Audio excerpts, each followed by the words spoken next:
Okay, so picture this. You're waking up, maybe it's July, but the room's still cool, bit of an ocean breeze coming in, Mm-hmm. and you're just nestled close to someone you love, skin to skin, not really clinging, just Yeah. there. Yeah, that sense of presence. Exactly. No words needed, just warmth, their weight, and your breathing kind of syncing up, slowing down together. That feeling of just being held. Yeah.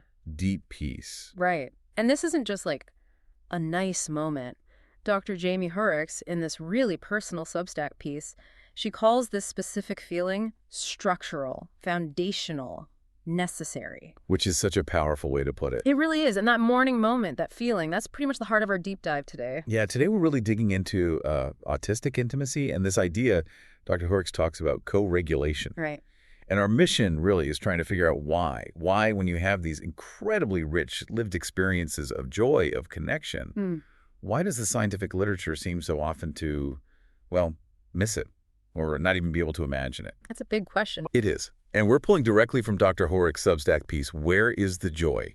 Co-regulation, connection, and the silence of autism research.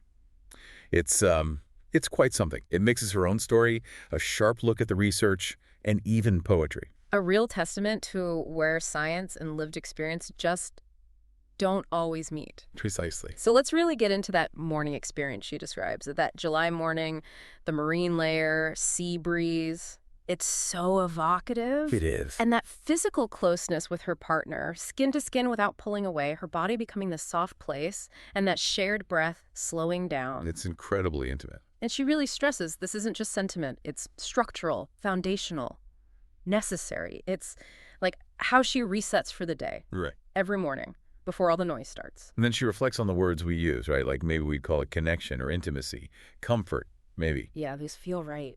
But science steps in and labels it co-regulation, and she sort of grants, okay, technically, yeah, two nervous systems in sync, two bodies keeping time together. But there's a but coming, I feel. There is. She calls it a clinical frame for something that feels more like a prayer, which is quite a line. Wow, yeah. And she points out this weird thing where this kind of tenderness, this shared quiet, it often gets filed under, like, intervention. An intervention. Or deficit management strategy, as if, tenderness itself needs some kind of clinical justification. That's really striking. Why does something so fundamentally human need to be justified or framed as fixing something? Exactly.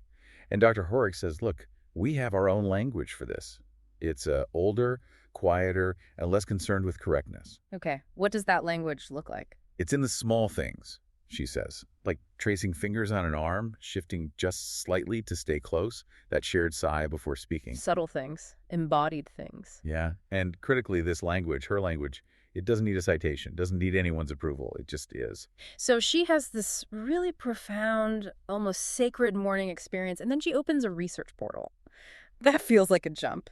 It does, but she explains it.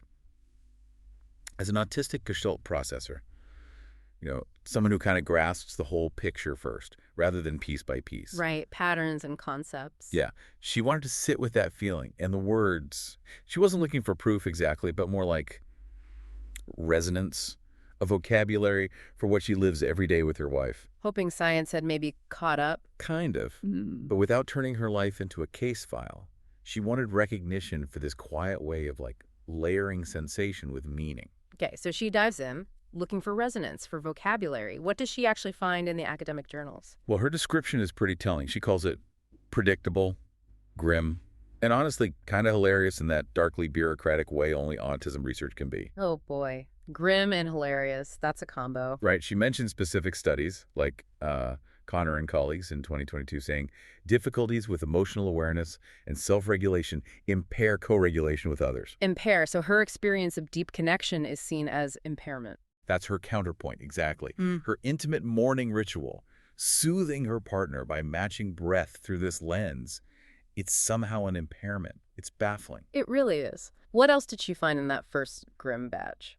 Well, another one, Bird and Cook from 2013, link alexithymia, that's difficulty identifying or expressing feelings. Right. Link that to emotional regulation problems, suggesting it's maybe a co-occurring thing, not core to being autistic. Okay. And Dr. Hoerricks just playfully pushes back, is her contentment in the morning unresolved alexithymia? Is feeling safe in her wife's arms executive dysfunction. Huh. Yeah, it really shows the absurdity when you put it like that, trying to fit this profound feeling into these clinical boxes. It completely misses the point, doesn't it? Absolutely. It feels like it's pathologizing something deeply positive. Yeah. What does this say about maybe the underlying assumptions in the research?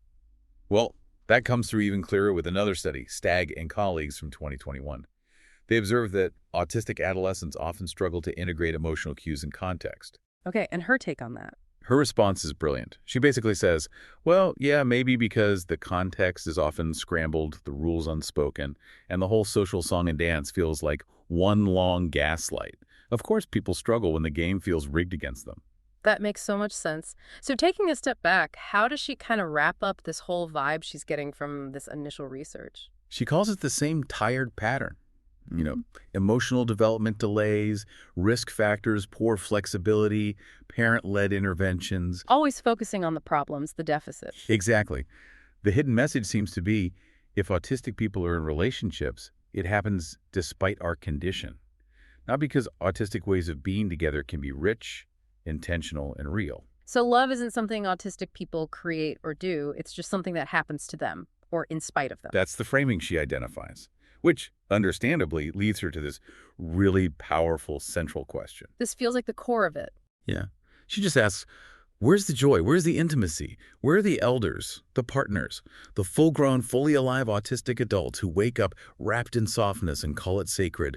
Where are we in this literature? And in the answer she finds. Just nowhere stark. Wow. Okay, so after that really disheartening first look, you'd hope for something better. And she mentions the portal then offered, like, a slightly better batch. Yeah, apparently after her metaphorical scolding of the search engine, he came back with things tagged strengths-based or affirming. Okay, a positive shift. Did this batch finally hit the mark? Well, yes and no. The tone was better, maybe, but they still seem to miss the specific experience of adult mutual intimacy she was looking for. How so? For instance, there was a case study by Daniel in 2023 on rhythmic relating in play therapy for kids.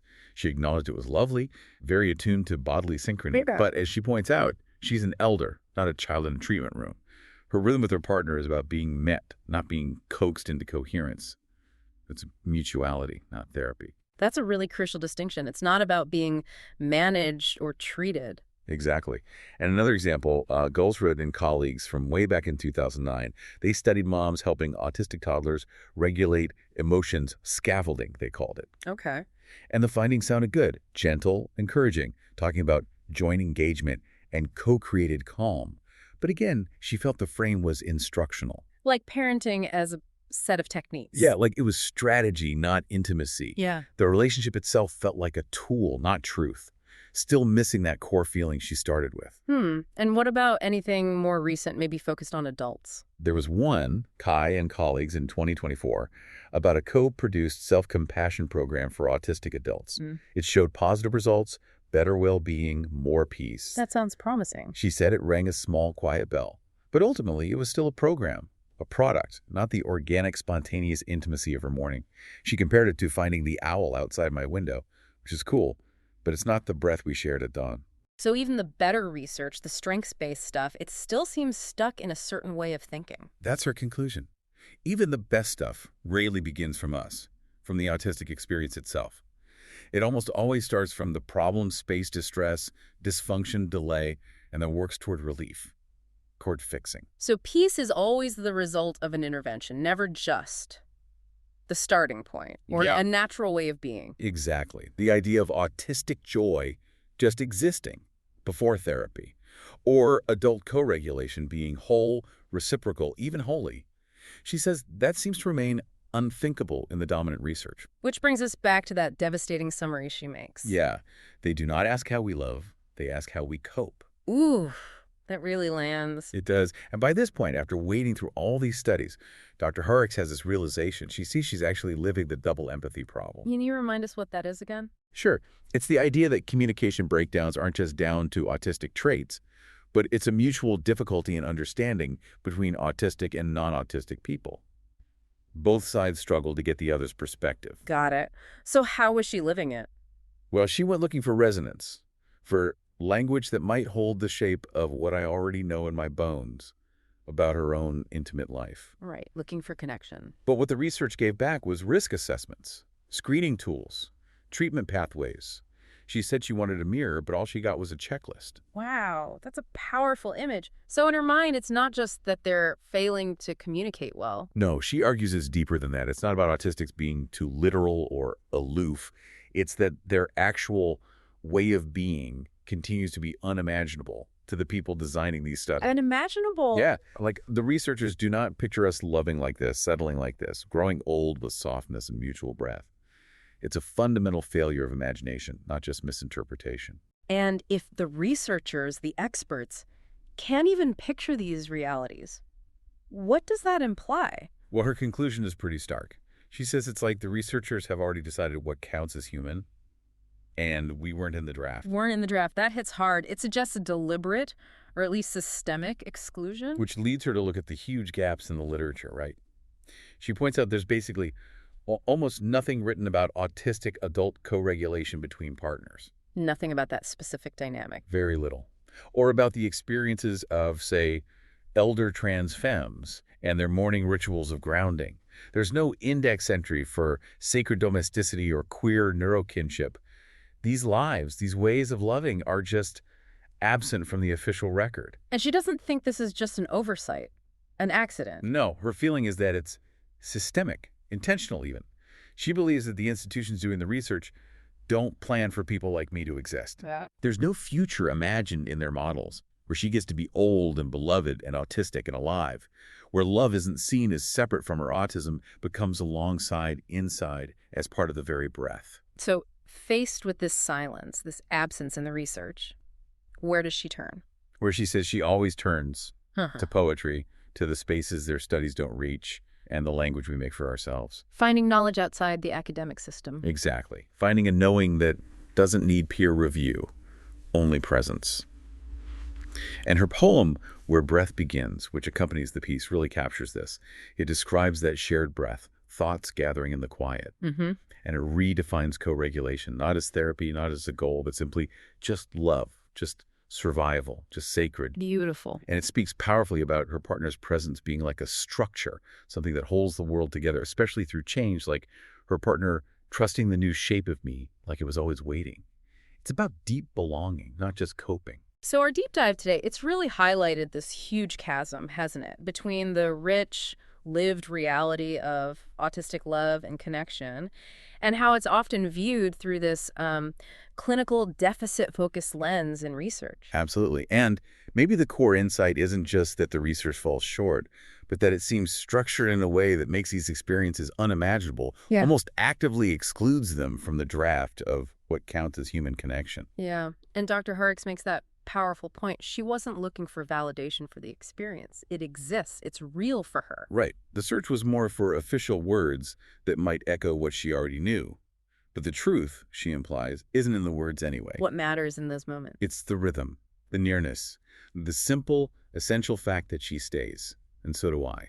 It's the presence, the being with. Which brings us right back to co-regulation, but reframed, not as a clinical term or a lack of skill. No, she describes it as how we say I trust you without having to say anything at all. It's how we belong to each other. So this love, this connection, it's not some kind of therapeutic achievement. Not at all. It's a way of being autistic, of being here, of being free. It's inherent. So the final thought maybe to leave you with is this.